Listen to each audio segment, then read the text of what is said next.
So, having looked at the basic investment appraisal techniques, we've seen NPV, IRR, payback, and accounting rate of return. You should be really comfortable with those by now. What we're going to do, again, a little bit of recap, a little bit of a refresher from the days of F9, is just to go through now and focus upon your net present value calculation in a bit more detail, and by that we mean going through and starting to incorporate inflation into your net present value calculations and also take account of tax. Again, what should be within your P4 exam, some really easy marks to be able to get. So, first of all, let's go through and look at inflation. What we have to look at in terms of our net present value calculation is we need to look at the cash flows and your discount factor. Because when we're looking at your cash flows and your discount factor in terms of an NPV calculation, we need to match the two up. Now, what do we mean by that? Well, if we're looking at inflation and we have inflation within our cash flows, we need to make sure we need to discount at a rate that incorporates inflation. However, if we go through and look at cash flows in the absence of inflation, then we need to make sure that we discount our cash flows without inflation within the discount rate. So, first of all, let's go through and have a look at our discount rates. Because what we have are two discount rates available. We have what's referred to as the money rate and the real rate. I'm sure you're aware of these from previous studies. Key bit is that your money discount rate incorporates your inflation, whereby your real rate does not incorporate any inflation. If you like, it's just subject to interest and risk only. What we also have as well is then looking at your cash flows. Again, what we have there are your money cash flows and your real cash flows. Similar to what we had in terms of our discount rate, your money cash flow incorporates inflation. However, your real cash flows, they are there excluding any inflation. So they are there at today's prices. So if you like, today's prices at T0. Now the important part is when it comes through to calculating your net present value. Because what you have there is the two analyses. First one is your money analysis. So that's whereby we have our money cash flows and our money discount rate. So both incorporating inflation. We've then also got what's referred to as our real analysis. So if you like, an NPV that doesn't take account of the inflation.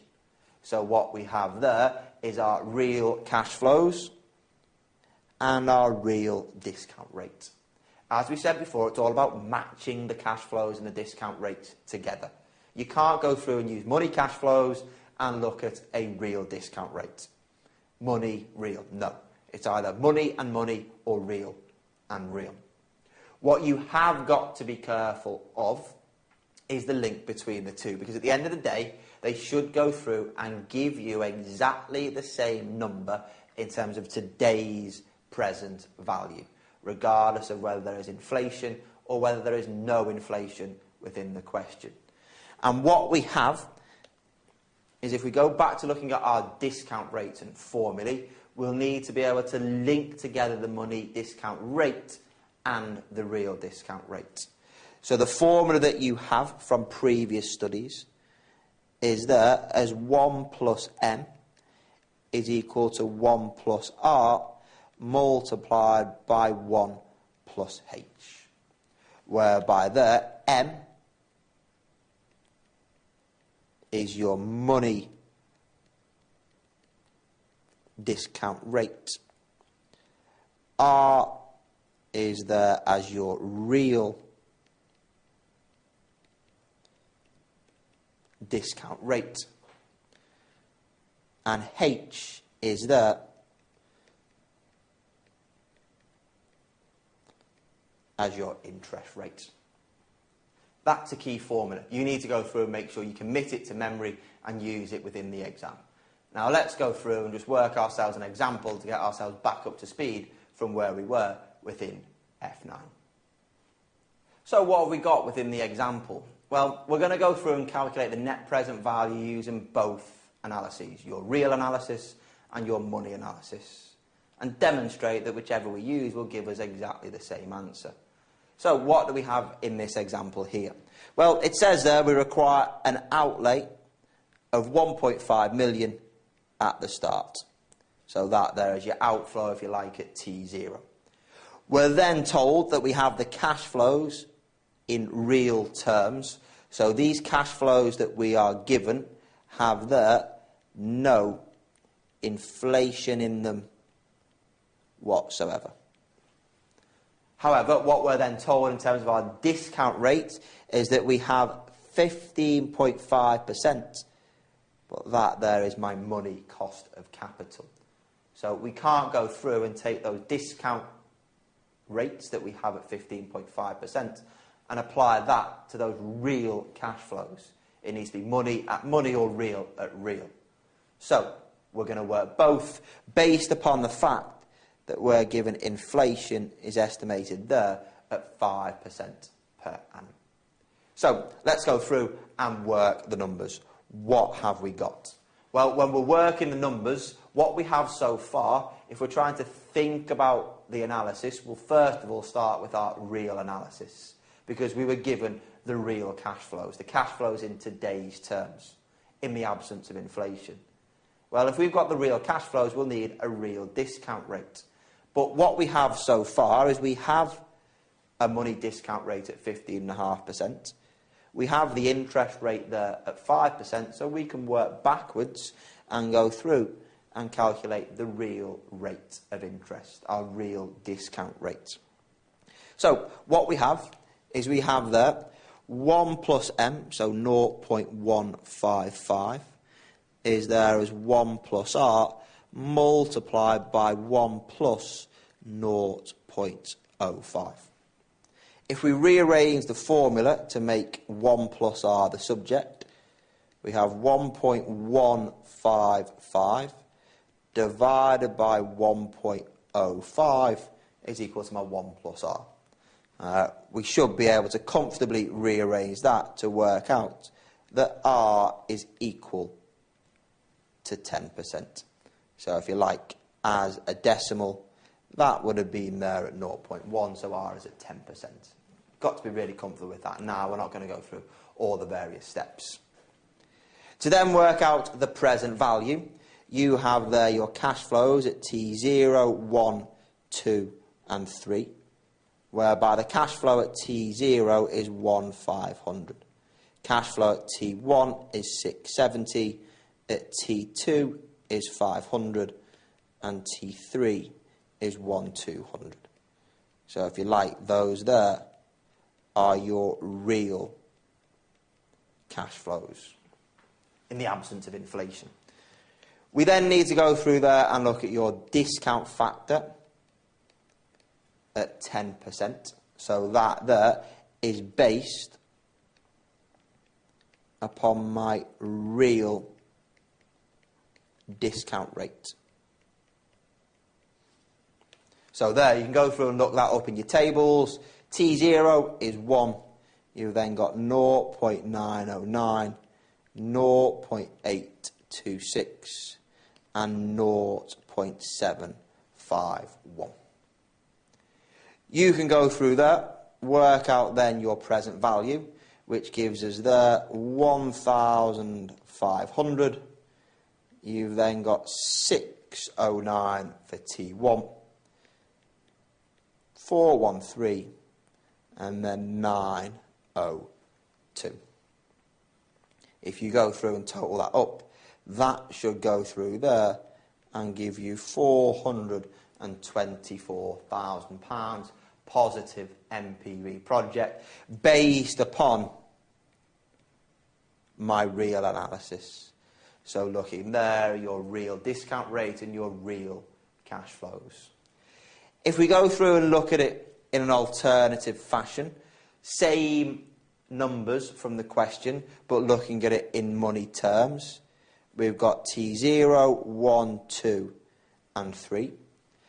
My cash flows will now need to be in money terms, but we don't need to worry about T0 because something today, doesn't matter what the inflation rate is, will be exactly the same figure.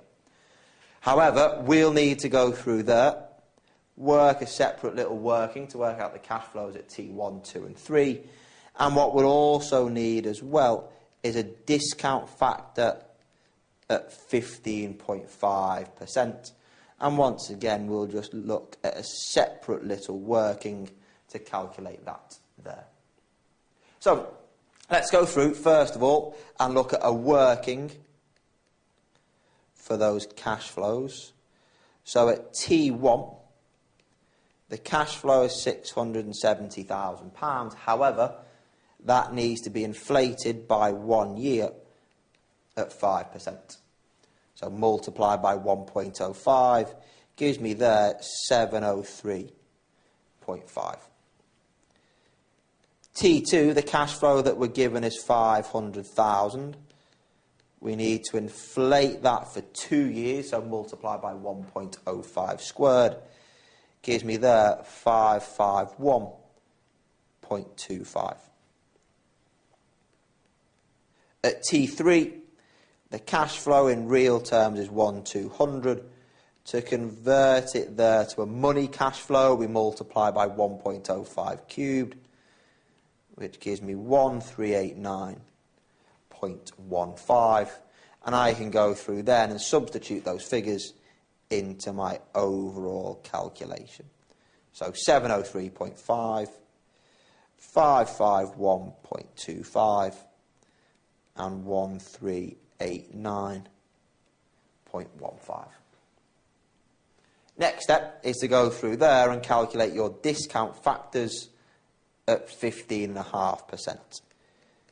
Now they're ever so slightly upsetting because you don't have your tables there at 15.5%.